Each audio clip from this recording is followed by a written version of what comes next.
நான் ஒரு சின்ன கிராமத்துலேருந்து வந்து இங்கே படம் எடுத்திருக்கேன். எங்கள் கிராமத்துலேருந்து என்னை சிறப்பிக்க வந்திருக்க என்னுடைய ஊர் முக்கிய பிரமுகர்கள் வந்திருக்காங்க. அவங்களுக்கும் என்னுடைய மனமார்ந்த நன்றி.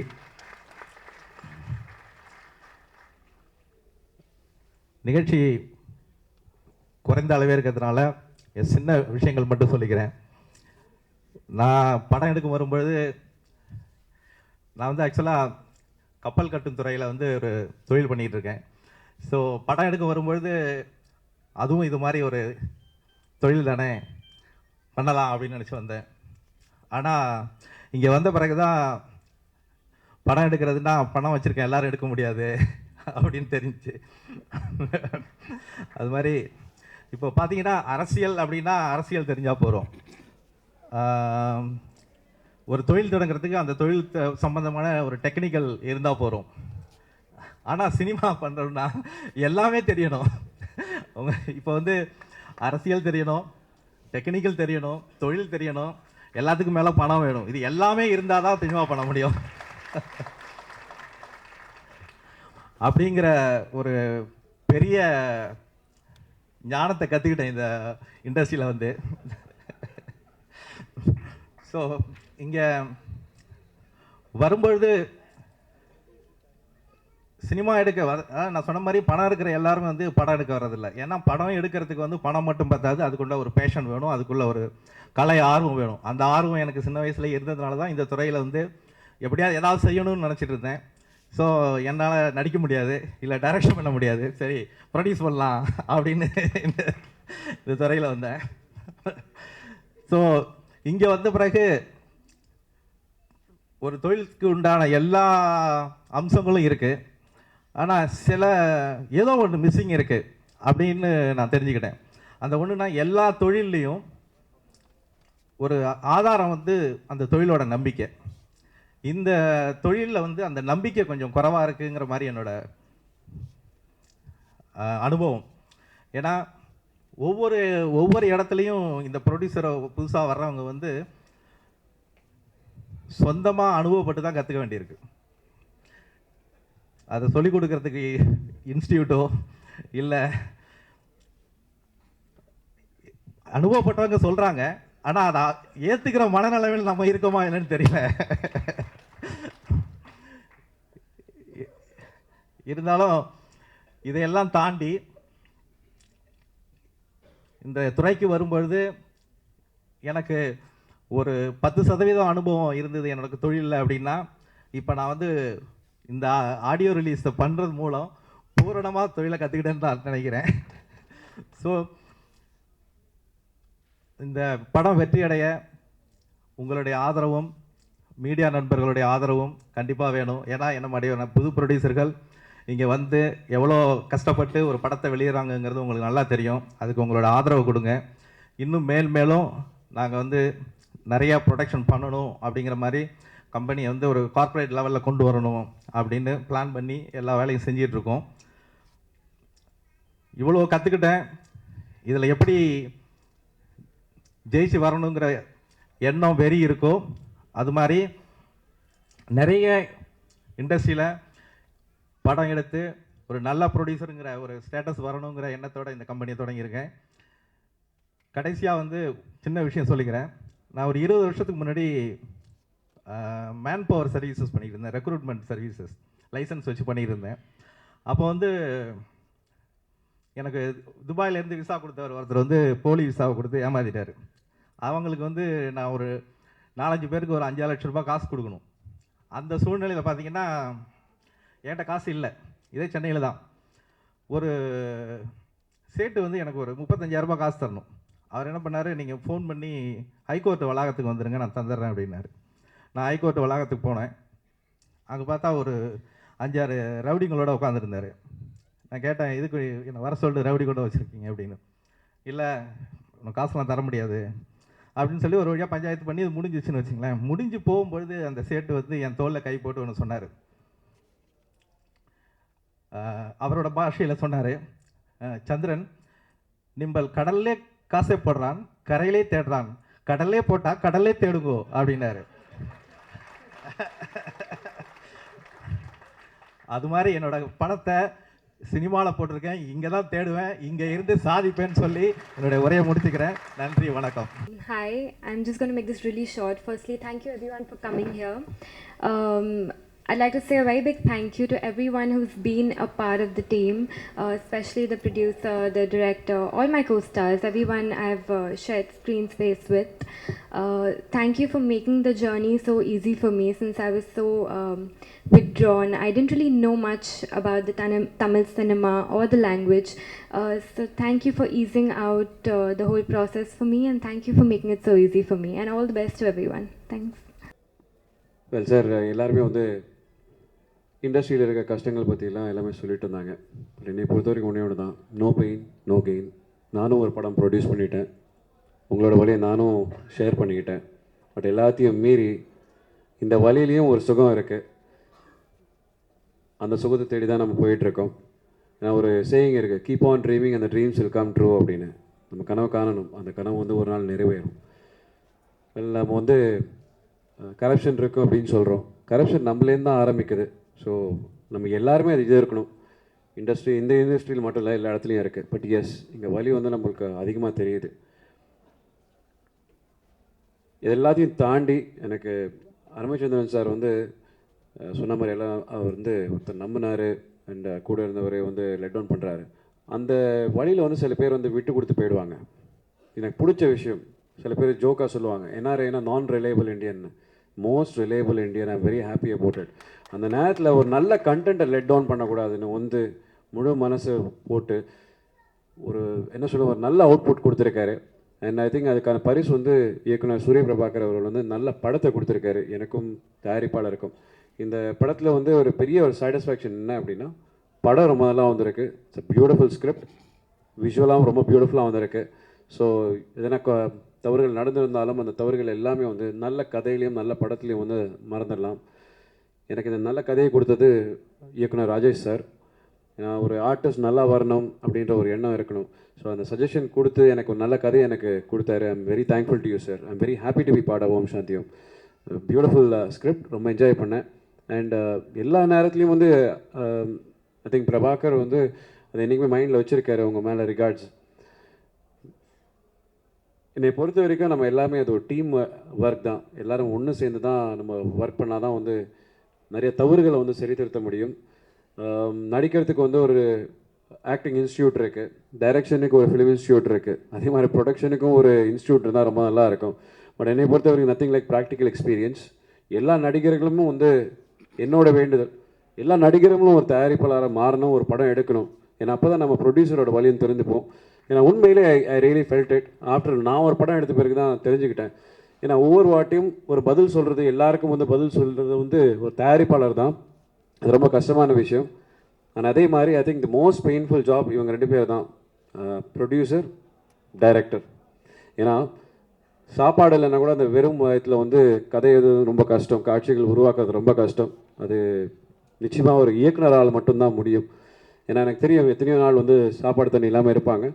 அண்டு படம் நல்லா வரணும் அப்படின்னு நாங்கள்லாம் அழகாக இருப்போம். ஏன்னா அவங்க வந்து அந்த பசியை வச்சுக்கிட்டு அந்த வேதனைகளை வச்சுக்கிட்டு பண்ணுறாங்க கற்பனை. இந்த சினிமா ரொம்ப ஆரோக்கியமான ஒரு சினிமா. நாங்கள் எல்லோரும் வந்து ரசித்து தான் இந்த சினிமாவுக்கு வந்திருக்கோம். நானும் ஒரு எனக்கு ஒரு தாட் இருக்குது, என்ன அப்படின்னா, நம்மளாலையும் 4 பேர் இன்ட்ரடியூஸ் ஆகணும் இந்த இண்டஸ்ட்ரிக்கு அப்படின்னு. எப்படி நம்மளை அறிமுகப்படுத்தினாங்க. ஐ ஹோப் எல்லோரும் இன்னும் வந்து நிறைய இயக்குநர்கள் வரணும். இந்த இண்டஸ்ட்ரிக்கு ஒரு நல்ல ஒரு இயக்குனர் கிடைச்சிருக்க சூரிய பிரபாகர் அவர் மூலிமா. I am very happy and thankful to Arumaichandran sir. நல்ல இயக்குனர் எங்களுக்கு கொடுத்துருக்கீங்க. Thank you so much sir. And எங்களை மதித்து எல்லாரும் வந்ததுக்கு ரொம்ப ரொம்ப நன்றி. நிறைய நல்ல விஷயங்கள் சொல்லி கொடுத்துருக்கேன், அதெல்லாம் ஒன்றும் இந்த படத்தின் நாயகன் ஸ்ரீ எனக்கு ரொம்ப வருஷமாக தெரியும். Very sincere and dedicated artist. Cinema கலைஞர்கள் எல்லோருக்கும் தெரியும், யாருமே எந்த ஒரு இடத்துக்கும் சிரமப்படாமல் வர முடியாதுன்றது எல்லாருக்கும் தெரிஞ்ச ஒரு உண்மை. தயாரிப்பாளர் அவர்களுக்கு நான் ஒன்று கூறிக்கொள்ள விரும்புகிறேன். உங்களுடைய இந்த அனுபவம் உங்களுக்கு ஒரு நல்ல பாடமாக இருக்கும். இது நல்ல படமாகவும் வரும். ஆனால் இதற்கு அடுத்து ஆரம்பிக்க போகிற படத்துக்கும் இந்த அனுபவத்துக்கும் சம்மந்தமே இருக்காது. ஏன்னா ஒவ்வொரு படமும் ஒவ்வொரு அனுபவமாக தான் இருக்கும். தனித்தனியாக 24 கிராஃப்ட்டும் உட்கார்ந்து யோசிப்பாங்க ஒரு டைரக்டரை எவ்வளோ டென்ஷன் கொடுக்கலாம். பெண்கள் நம்ம ஊரில் கற்பழிக்கப்படுறதுன்றது சாதாரணமான விஷயம் ஆகிப்போச்சு. இப்போ அதற்கு ரொம்ப வருத்தம் தெரிவிக்கணும். ஆண்கள் கற்பழிக்கப்பட்டு பார்த்துருக்க மாட்டீங்க. ஒவ்வொரு இயக்குனரும் முதல் படத்தை வந்து இயக்குவதற்குள் பல இடங்களில் பல மாதிரி கற்பழிக்கப்பட்டிருப்பான். அவனுடைய மொத்த உணர்வுகளையும் கொண்டு வந்து அவன் அந்த படத்துக்குள்ளே சேர்க்கணும்னு நினைக்கும்போது அவன் என்ன நினச்சிருக்கானோ அதை தவிர எல்லாமே ரெடியாக இருக்கும். இது உண்மை. கிட்டத்தட்ட 14 படங்கள் நான் இணை இயக்குனராக வேலை பார்த்துருக்கேன். அதில் 7 புதிய இயக்குநர்களோடு இருந்திருக்கேன். 7 பெரிய இயக்குநர்களோட வேலை பார்த்துருக்கேன். பெரிய இயக்குநர்கள் படுற அத்தனை டென்ஷனும் புதிய இயக்குனருக்கும் இருக்கும். பெரிய இயக்குனருக்கு என்ன டென்ஷன்னா தன்னோட பழைய வெற்றியை தக்க வைக்கணுன்ற ஒரு போராட்டமும் அந்த மனநிலையும் அந்த டென்ஷன் இருக்கும். புது இயக்குனருக்கு முதல் படத்தை எப்படியாவது கொண்டு போய் ஜனங்க கிட்ட சேர்த்து நானும் இயக்குனர் ஆகணும்னு ஊர்லேருந்து சொல்லிட்டு வந்துட்டோன்ற ஒரே காரணத்துக்காக ஜெயிக்காமல் ஊர் திரும்ப மாட்டோம்னு சொல்லிட்டு இன்னைக்கு வரைக்கும் ஊர் போகாமல் இருக்க எத்தனையோ இணை இயக்குநர்கள் உதவி இயக்குநர்கள் இருக்கும்.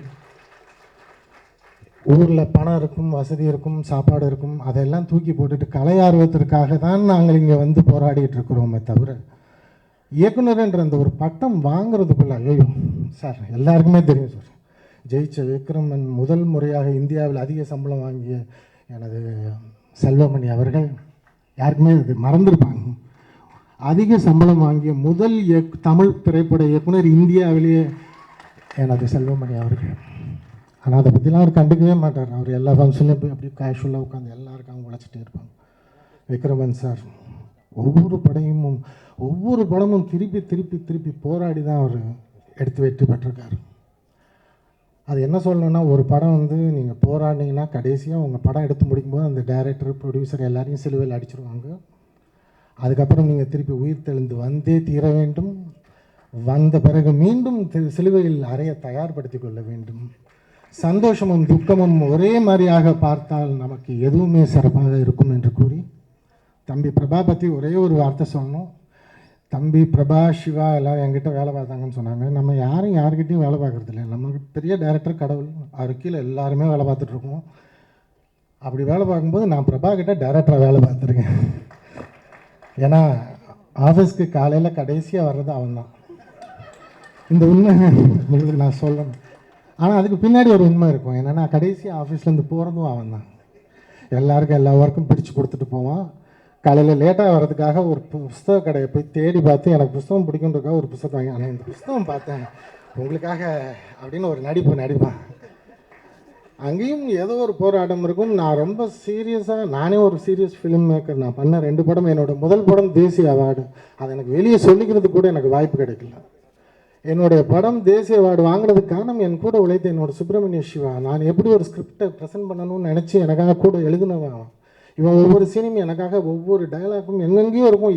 ஒரு வார்த்தை கூட சில நேரத்தில் நம்மளுக்கு மிகப்பெரிய சிறப்பு கொடுத்துருக்கு. ஆக தயாரிப்பாளர் மட்டும் கஷ்டப்படுவதில்லை, உங்களோடு சேர்ந்து இயக்குநர்களும் நாங்களும் கஷ்டப்பட தயாராக இருக்கிறோம். உங்கள் சுமையை நாங்கள் புரிந்து கொள்கிறோம், எங்கள் சுமையை நீங்களும் புரிந்து கொள்ளுங்கள். ஒரு நல்ல சிறப்பான சினிமா வருவதற்கு எல்லாம் வல்ல இறைவனை வேண்டி கேட்டுக்கொள்கிறேன். வாழ்த்துக்கள். எனக்கு தனிப்பட்ட முறையிலும் அவரை தெரியும். சினிமாவை ரொம்ப நேசிக்கக்கூடிய ஒருவர். அவருக்குன்னு ஒரு பெரிய தொழில் இருக்குது. அதை தாண்டி அவருக்கு இருக்கக்கூடிய கலை ஆர்வத்தால் உள்ளே வந்திருக்கார். எந்த துறையிலையுமே கடைசியாக சின்சியாரிட்டி ஜெயிக்கும். அந்த அடிப்படையில் நீங்களும் ஜெயிப்பீர்கள். இந்த குழுவுக்கு என்னுடைய வாழ்த்துக்கள். இந்த படம், பாடல்கள் எல்லாம் மிகப்பெரிய வெற்றி அடையணும்னு என்னுடைய வாழ்த்துக்களையும் பாராட்டுதல்களையும் தெரிவித்துக் கொள்கிறேன். Good luck. தேங்க்யூ. பிரபா என்கிட்ட ஒரு திருடாதடி தெலுங்கு தமிழ் ரெண்டும் என்கிட்ட ஒர்க் பண்ணார். அடுத்து நாங்கள் பிரபா நானும் பிரபாவும் செந்தில் அண்ணங்கிட்ட ஒர்க் பண்ணோம், தயா செந்தில் அண்ணங்கிட்ட. இப்போ இந்த படம் ஒரு பேய் படம் அப்படின்னாங்க. சமீபத்தில் 4-5 வருஷமாக தமிழ் சினிமா செஞ்ச மிகச்சிறந்த விஷயம் பேய்களை காமெடி ஆக்கினது தான். பேய்கள் பண்ணுறாலே நாங்கள்லாம் பயப்படுவோம். காந்தி இப்போது சத்திய சோதனையே 10 பக்கம் எழுதியிருக்காரு காந்தியை பற்றி. காந்தி பேயை பயந்ததை பற்றி. அவர் பயப்படும் போதெல்லாம் அவருடைய வளர்ப்பு அன்னை ரம்பா தான் ராம கதைகளை சொல்லி அவங்கள இது பண்ணுவாங்க. அந்த மாதிரி நாங்கள் சின்ன வயசில் இருக்கும்போதெல்லாம் பேய்க்கு தான் பயந்தோம். அதுக்கு பிறகு என்னென்னா கரண்ட் கம்பி வந்துடுச்சு, அதனால் பேய் குறைஞ்சிருச்சுனாங்க. இப்போ தமிழ் சினிமா வந்ததால் பேய்களே இல்லாமல் போச்சு. எல்லாம் அதுங்களாம் சங்க ஆரம்பிச்சு, யோ நாங்கள் என்ன பார்த்தா பயப்பண்ணையா நீங்கள் என்னையா இப்படி பண்ணிட்டீங்கன்ற அளவுக்கு ஆக்கியாச்சு. குழந்தைங்கள்லாம் இப்போ பேயை பார்த்தா அந்த படத்துக்கு போகணுன்றாங்க. அது ஒரு நல்ல மாற்றம் தான், தமிழ் சினிமா ஏற்படுத்தின ஒரு அழகிய மாற்றம். இந்த மாற்றத்தில் இப்போ பிரபா வந்து இல்லை பேய்கள்லாம் வந்து ஒரு ஃபீல் ஆனது அப்படின்ற ஒரு விஷயத்த இந்த படத்தில் சொல்லியிருக்கிறதா இப்போ சொன்னாங்க. பேய்கள்னும் போது எனக்கு ஞாபகம் வருது எங்கள் செந்திலன் தான்.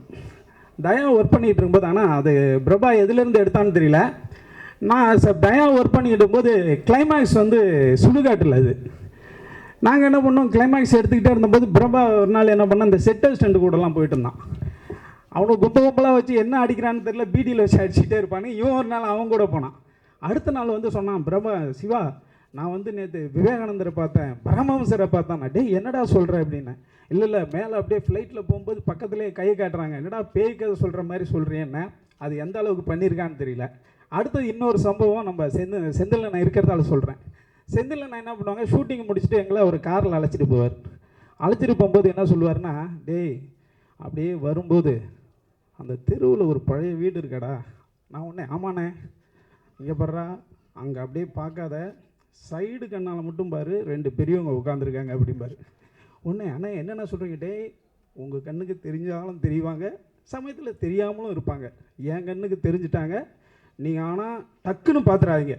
நானும் பிரபாவும் என்னென்ன டேய் அதெல்லாம் பல இடங்களில் பல பேர் உட்காந்துருப்பாங்க, அது எனக்கு மட்டும் தெரியும், சிலவங்களுக்கு தெரியும், அதெல்லாம் அவங்களெல்லாம் டிஸ்டர்ப் பண்ணக்கூடாதா, ஏன்னா அவங்க பாட்டு இருக்காங்க, அவங்க பாட்டு போகிறாங்க, அவங்க வேலையை அவங்க பார்க்குறாங்க, நம்ம வேலையை நம்ம பார்க்குறோன்ட்டு ரொம்ப சர்வசாதாரணமாக அந்த காரை ஓட்டிகிட்டு சொல்லிட்டு வருவார். எனக்கு திக்குன்னு நைட்டு பூரா எந்த பழைய வீட்டையாவது யார் உட்காந்துருக்காங்கன்னு பார்த்துட்டு இருப்பேன் நான். அப்படி ஒரு கதையை அண்ணன் செந்தில் அண்ணன் என்கிட்ட சொல்லிட்டு வருவாங்க. அடுத்து பிரபா பற்றி என்கிட்ட ஒர்க் பண்ண பற்றி சொல்லணுன்னா, விதிரன் போல் ஒரு சகோதரன் வேணும்னு சொல்லுவாங்க, ஒரு குகனை போல் ஒரு நண்பன் வேணும்னு சொல்லுவாங்க, நாரதன் போல் ஒரு பத்திரிகையாளர் வேணும்னு சொல்லுவாங்க. உலகின் முதல் பத்திரிகையாளர் நாரதன், ஏன்னா நம்ம கழகம் நன்மையில் முடியும்.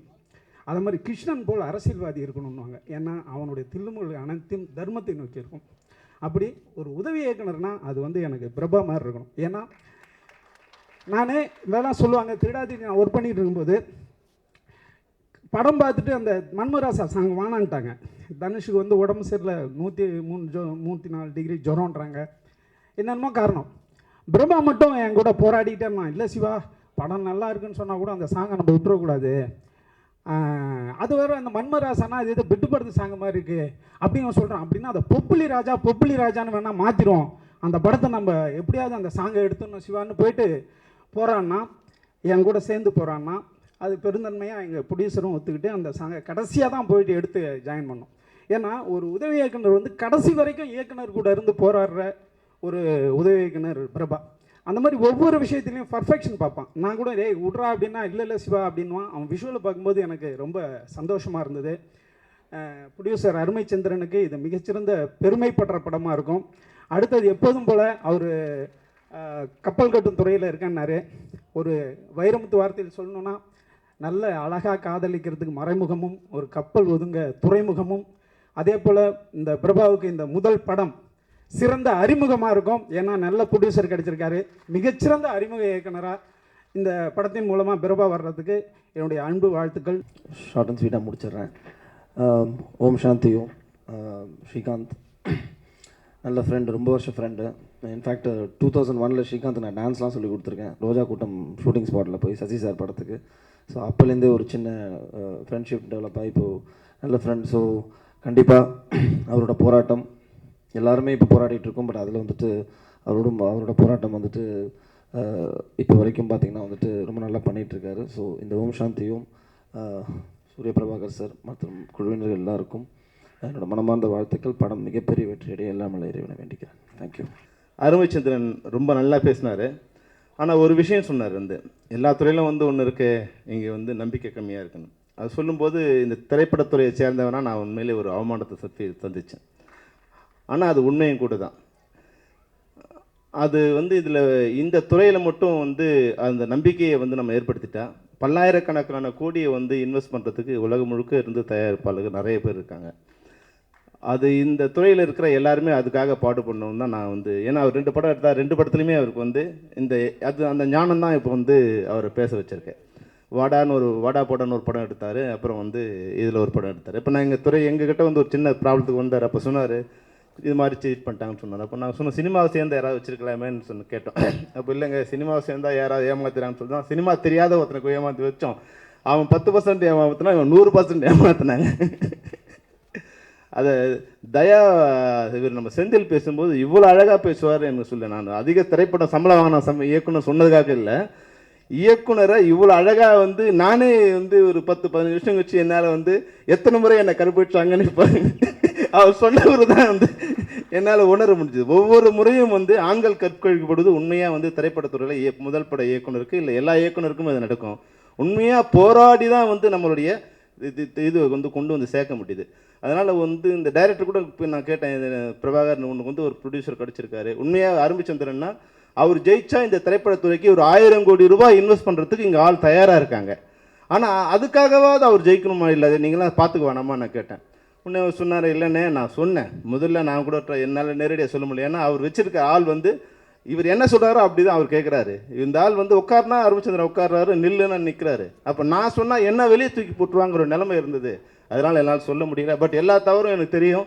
முதல்ல நான் நேரடியாக சொல்ல முடியாமல் நான் வந்து நடிகர் ஸ்ரீகாந்த் மூலமாக வந்து கொஞ்சம் வெளியே சொல்ல சொன்னேன், இது மாதிரி தவறு நடக்குன்னு சொல்ல சொன்னேன். அவரும் கொஞ்சம் சொன்னார். அப்புறம் ஸ்டண்ட் மாஸ்டர் விட்டு சொல்ல சொன்னேன், ஏன் நீ சொல்கிறதாண்டான்னு சொன்னேன். இல்லைண்ணே அவர் வந்து அவங்க தம்பி எடுத்தாங்க வச்சுருந்தாரு, தம்பி தான் கணக்கு வழக்கெல்லாம் பார்த்துருந்தாரு. உடனே அவன் கரெக்டாக ஒரு ஐடியா பண்ணான், உங்கள் ஜாதகத்தில் தம்பி இருந்தால் தொழில் விருத்தி கொஞ்சம் கம்மியாக இருக்கும். அவன் தம்பியே காலி பண்ணிட்டாங்க. அப்புறம் நான் எல்லாம் எந்த அவனுக்கு. அதனால் உண்மையாக நான் இயக்குநர்கள் அது வந்து போராட ட்ரை பண்ணுறாங்க. ஆனால் வர்றவங்க வந்து எந்த இதில் நம்பிக்கை இருக்கோ அதை வச்சு கரெக்டாக அடிக்கிறாங்க. தயா நல்லா சொன்னார், உங்களுக்கு ஞானம் வந்துடுச்சுன்னு நினைக்காதீங்க, ஒரு திரைப்படம் ஒரு பாடம். அதனால் அடுத்து வர்றவங்க இன்னொரு இது போடலாம். இதில் வந்து ஜாதகத்தில் சரியில்லைன்னு சொன்னால் இன்னொன்று வேற ஒன்று சரியில்லைன்னு சொல்லுவோம். அதனால் இதை சரியான இது நம்மளுடைய கண்காணிப்பு அவருக்கு சொன்னார். ஏமாறுவது வந்து ஏமாற்றுவது குற்றம் போல் ஏமாறுவதும் குற்றம் தான்.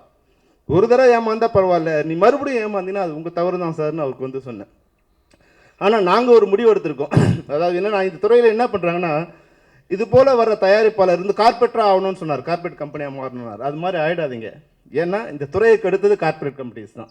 ஏன்னா அவங்களுக்கும் தயாரிப்புக்கு எந்த சம்மந்தமும் கிடையாது, எந்த அஃபெக்ஷனும் கிடையாது. நீங்கள் படம் முதலாளியாக மாறுங்க, ஏவிஎம் மாதிரி, விஜயவாகினி மாதிரி, சத்யா மூவிஸ் மாதிரி மிகப்பெரிய தயாரிப்பாளராக மாறுங்க, எங்களுக்கு சந்தோஷம். தயவுசெய்து கார்பரேட் கம்பெனியாக மாறிடாதீங்க. ஏன்னா கார்பரேட் கம்பெனிகள் தமிழ் அந்த திரைப்பட துறையை நேசிக்கிறதே இல்லை. அதை வந்து ஒரு அழகான பெண்ணை பார்த்தா ஒரு கலைஞன் வந்து ஒரு பெண்ணுன்னு சொல்லுவான், ஒரு இந்த கசாப்பு கடைக்காரன் பார்த்தா ஒரு 50 கிலோ கறி தேருன்னுவான். அதுபோல தான் அந்த கார்பரேட் கம்பெனிங்க இந்த திரைப்படத்துறையை ஒரு பணங்குழிக்கிற இல்லை வந்து பப்ளிசிட்டி தேடுற ஒரு நிறுவனமாக தான் நினைக்கிறாங்களே தவிர அது வந்து கலையை அவங்க நினைக்கிறது இல்லை. அதனால் நீங்கள் தயாரிப்பாளராக மாறுங்க. நாங்கள் கூட வந்து நீங்கள் சொன்ன பிறகு வந்து எங்களுக்கு ஒரு இது தோணுச்சு. இப்போ இங்கே என்ன பண்ணுறாங்கன்னா, உங்கள் படத்தில் என்ன தவறு நடக்குதுன்னா, இது திரைப்படத்துறைக்கு நான் வந்து ஒரு அறிகுறியாக சொல்ல விரும்புகிறேன். ஏன்னா அந்த அவமானத்தை நான் சந்தித்ததால் நான் சொல்கிறேன், எனக்கு அவமானமாக நான் உணர்ந்ததால் சொல்கிறேன். இங்கே என்ன பண்ணுறாங்க, ஒரு இது மாதிரி ஒரு ப்ரொடியூசர் வரும்போது இவருக்கு ஒன்றும் தெரியாது. ஒரு ஹீரோ கிட்ட வராங்க, சார் உங்கள் சம்பளம் எவ்வளோ? சரி 50 லட்சமா? சார் நான் உங்கள் 50 லட்சம் கொடுத்துட்றேன், நான் எவ்வளோ நாள் வாங்கிப்பேன், நீங்கள் தலையிடக்கூடாது. அவரும் என்ன நினைக்கிறார், சரி ஓகேங்கிறாரு. இவர் வந்து 75 லட்சம். அப்புறம் மியூசிக் டைரக்டர், சார் உங்களுக்கு வந்து மொத்தமாக வந்து 25 லட்சம் சார், ஓகேவா, உங்களுக்கு எவ்வளோன்னு கேட்குறாரு. 25 lakhs எவ்வளோ? சரிங்க சார், நீங்கள் 20 lakhs ஓகே, நான் அவர்கிட்ட எவ்வளோனாலும் பேசிப்பேன். இவங்களும் வந்து நமக்கு வந்த வகையில் போதுங்கிற நினச்சிக்கிட்டு வந்தவனை காலி பண்ணுறாங்க. அதனால் நான் சொல்கிறேன், இது மாதிரி ஏமாத்துறது தாயை கற்பழிப்பது போல் நீங்கள் நினச்சிங்க. இந்த திரைப்படத்துறையில் யார் தப்பு பண்ணாலும் இன்னார் தப்பு பண்ணார் யாருமே சொல்கிறது இல்லை. இங்கே செல்வமணி தப்பு பண்ணார் இல்லை அவர் தப்பு பண்ணார் சொல்கிறதே இல்லை. சினிமாக்காரங்க ஏமாற்றிட்டாங்கன்னு தான் சொல்கிறாங்க. அதனால் இந்த சினிமாவை சேர்ந்தவனா நான் சொல்கிறேன், எங்கள் திரைப்படத்துறையை எங்கள் தமிழ்நாடு திரைப்பட இயக்குனர் சங்கத்தில் யாராவது இது மாதிரி மால் ப்ராக்டிஸ் பண்ணாங்கன்னா அது நிரூபிக்கப்பட்டால் அவங்களை அடிப்படை உறுப்பினர்லேருந்து நாங்கள் எடுத்துக்குவோம் இனிமேல். ஏன்னா இயக்குனர்களும் வர படம் வெற்றி அடையுது தோல்வி அடையுது செலவு பண்ணுறாங்க, அது வேறு விஷயம். இது போல் வந்து சீட்டிங் பண்ணாங்கன்னா அது நிரூபணமானால் எங்கள் இயக்குனர் சங்கத்தில் நாங்கள் அவங்கள உறுப்பினராக வச்சுக்க இனிமேல் அலோவ் பண்ண மாட்டோம். அதை வந்து இந்த மேடையில் நாங்கள் பகிரங்கமாக சொல்ல விருப்பப்படுறேன். அதுபோல் தயாரிப்பாளர் சங்கம் கூட ஒரு பொறுப்பு இருக்குது. இந்த திரைப்படத்துறைக்கு வர்றவங்களை காப்பாற்றுறதுக்கு ஒரு பொறுப்பு இருக்குது. இந்த எப்படி சொல்கிறேன்னா, ஒரு வீடு இருக்குது, ஒரு வீடுக்கு வந்து நான் போனால் 20,000 ரெண்ட்டு, அவர் போனால் 50,000 ரெண்ட்டு, இந்த மேனேஜர் போகும்போனால் 60,000 ரெண்ட்டு. அப்போது இதையெல்லாம் தயாரிப்பாளர் சங்கம் உட்காந்து இதுக்கு இன்ன ரெண்ட்டு, இதுக்கு இவ்வளோ சம்பளம் அப்படிங்கிறத பேசி வர்ற தயாரிப்பாளர்கள் இவங்களும் வரும்போது என்ன பண்ணுறாங்க, எங்கள் சங்கம்லாம் இங்கே இருக்க முன்னாடி இருக்காங்களான்னு யாரும் கவனிக்கிறதில்ல. இங்கே ஆடியோ மேடையில் தான் இவங்களுடைய எக்ஸ்பீரியன்ஸ் நமக்கு சொல்லிக் கொடுப்பாங்க. படம் எடுக்க வரும்போது இது மாதிரி யாரையும் கேட்கறதில்ல. இவங்க போயிட்டு இதுக்கு ஒரு சங்கம் இருக்குது, முன்னாடி படம் எடுத்தவங்க இருக்காங்களா, இவங்களை கேட்பாங்க, யாரும் கேட்கறதில்ல. இவருக்கு வேண்டிய பாபு, பாரதி, பாலபாண்டியன் யாரையோ ஒருத்தர் வச்சுப்பாங்க. மேடையில் வந்துட்டு இது மாதிரி நம்பிக்கை இல்லைன்னு சொல்லுவாங்க. அது உண்மை கூட. ஆனால் ஒரு தொழில் நீங்கள் கப்பல் கட்டுற தொழில் தொடங்கும் போது என்ன பண்ணீங்க, அதை பற்றி தெரிஞ்சுக்கிட்டு இல்லை அந்த தொழில் இறக்குனீங்க. இந்த தொழிலில் வரும்போது இதுக்கு என்னங்கிறத யாரையும் கேட்கறது கிடையாது. இது மாதிரி இறங்கிறாங்க. அவங்க கெட்டு போனால் கூட இந்த திரைப்படத்துறை கெட்டும்போது அது எல்லாரையும் பாதிக்குதுங்கிறதால இந்த தயாரிப்பாளர் சங்கம் இது ஒரு ஒழுங்குமுறைப்படுத்தி வர்றவங்களை கொஞ்சம் எஜுகேட் பண்ணுறதுக்கு உண்டான முயற்சி எடுக்கணும்னு தயாரிப்பாளர் சங்கத்துக்கு நான் வேண்டுகோள் விரும்புகிறேன். இது பொதுவான விஷயம். இந்த திரைப்படம் உண்மையிலே பூஜை போட்டதுலேருந்து இந்த திரைப்படம் எனக்கு தெரியும். ஏன்னா அதில் என்னோட சகோதரர் ஒர்க் பண்ணார், ப்ரொடக்ஷனில் ஒர்க் பண்ணார். அப்போட அவர் சொன்னார் இது மாதிரி தப்பு நடக்குதுன்னு. சரி, நான் சொன்னேன் முடிஞ்சால் சொல்லுப்பா தயாரிப்பாளர் இருக்குன்னு சொன்னேன். அப்போத்துலேருந்து இந்த படம் மிக அழகாக வர்றதுக்கு உண்டான எல்லா வேலையுமே எனக்கு ஒரு ஸ்டெப் பை ஸ்டெப்பாக சொன்னாங்க. நாங்கள் ஸ்க்ரீனில் பார்க்கும்போது கூட இந்த விஷயம் நான் ஒரு இடமும் ஸ்ரீகாந்த் கிட்ட கேட்டேன், ஸ்ரீகாந்த் இது எங்கே லொக்கேஷன்ஸ் இருக்குது, எப்படி ஷார்ட் எடுத்தாங்கன்னு. அதுபோல் இந்த இடத்துல சில லொக்கேஷன்ஸ் நான் நானே தமிழ்நாடு முழுக்க ட்ராவல் பண்ணியிருக்கேன். எனக்கே தெரியாத பல இடங்கள் இந்த இடத்துல இருக்குங்கிற மாதிரி இது அழகாக இருக்குது. ஹீரோயின் அழகாக இருக்காங்க.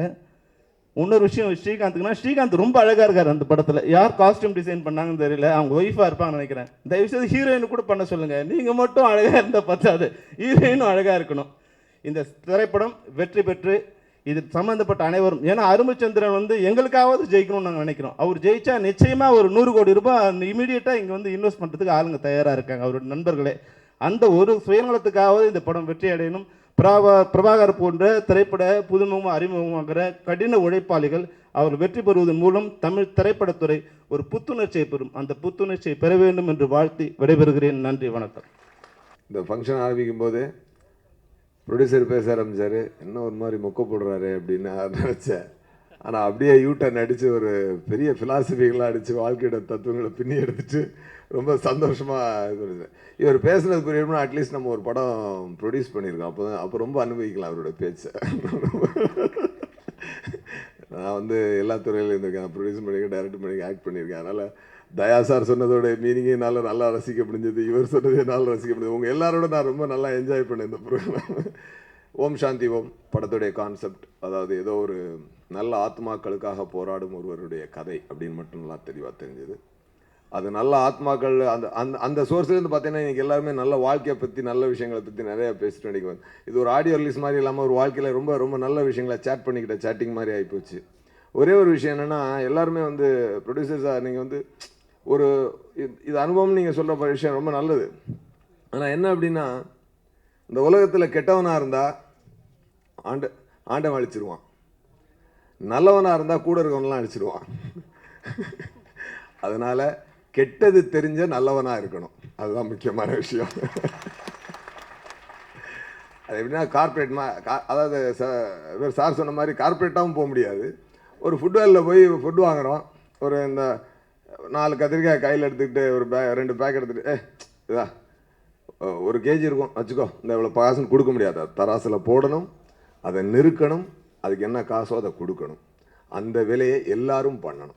ஒரு படம் ப்ரொடியூஸ் பண்ணால் காசு இருந்தால் வச்சுக்கோ அப்படின்னு ஒருத்தர் கொடுக்கக்கூடாது, கொடுத்தால் அது தவறு. ஒரு கணக்கு பார்க்காம நீ விட்டேன்னா அது ஒன்று தவறு. ஒரு ஆஃபீஸ் பாயாக இருக்கட்டும், நான் ஆஃபீஸ் பாய்ட்டு ஒரு காசை கொடுத்துட்டு நான் இந்த இண்டஸ்ட்ரியில் ஒரு காப்பி 10 கோடி ரூபா ஃபஸ்ட் காப்பின்னு வச்சுக்கோங்க, நீங்கள் கணக்கு பார்க்குற மாதிரி நடித்தா அது 8 கோடி ஆகும். உண்மையாக கணக்கு பார்த்தா அது 6 கோடி ஆகும். இதுதான் உண்மை.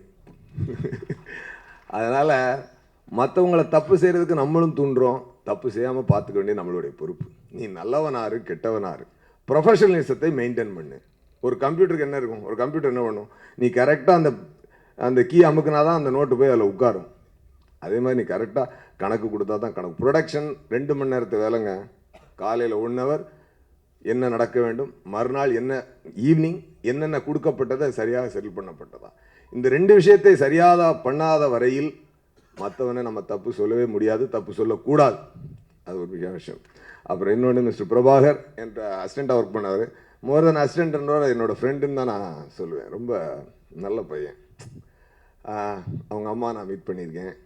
அந்த அம்மாவோட ப்ரேயர்ஸ் தான் இன்றைக்கி இந்த பையனுக்கு இந்த படத்தை வாங்கி கொடுத்துருக்கு. டெஃபினட்டாக ஒரு அந்த தாயினுடைய வாழ்த்து எங்களை எல்லாம் மீறி இந்த படத்துக்கு இருக்குது. அந்த ஆசீர்வாதம் இருக்குது. கண்டிப்பாக உங்களோட பெரிய ஹிட் ஆகும். நீங்கள் தமிழ் இண்டஸ்ட்ரியில் நிறையா படம் பண்ணுவீங்க, பண்ணணும். நான் நிச்சயமாக எந்த சர்ச்சையிலையும் சிக்க மாட்டேன், இது எல்லாருக்கும் தெரியும். நான் எனக்கு தெரிஞ்ச ட்ரெண்டில் சொல்கிறேன். இந்த படம் வந்து தயாரிப்பாளர் வந்து ரொம்ப மனம் நொந்து சில விஷயங்கள் பேசினார். அது வாழ்க்கை அப்படி தான். அது ஸ்கூலில் காலேஜில் வந்து நம்ம வந்து படிச்சுட்டு பரீட்சை எழுதுவோம், வாழ்க்கையில் பரீட்சை எழுதிட்டு தான் பாடமே படிப்போம். இது வந்து ஒவ்வொரு படமும் வந்து ஒரு பரீட்சை, ஒவ்வொரு படத்துலேயும் ஒரு பாடம் நம்ம கண்டிப்பாக கற்றுக்குவோம். ஓகேங்களா? அதனால் வந்து இந்த படத்தினுடைய அனுபவங்கள் உங்களுக்கு நிச்சயமாக கை கொடுக்கும்.